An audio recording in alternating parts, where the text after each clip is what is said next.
Une cérémonie pour sublimer et récompenser le talent, le courage et la détermination des icônes des T, la 8e édition des Awards du mannequinat africain a tenu ses promesses dans la capitale ivoirienne, Abidjan. Plusieurs distinctions ont été offertes à une vingtaine d'acteurs de la mode. Entre strass et paillettes, émotion et reconnaissance, c'est l'événement des plus attendus par tous les mannequins à travers le continent. L'objectif aura été surtout de leur permettre d'échanger sur les défis de leur profession.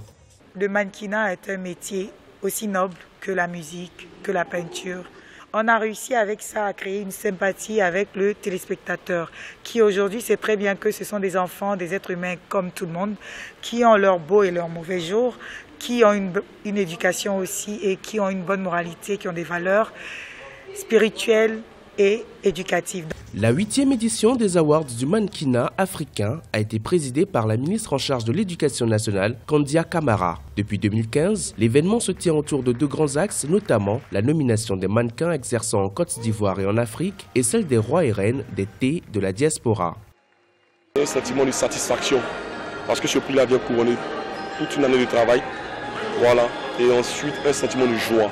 Grâce aux mannequins, la textile, aujourd'hui les stylistes arrivent à vendre, arrivent à faire valoir ce qu'ils font comme métier.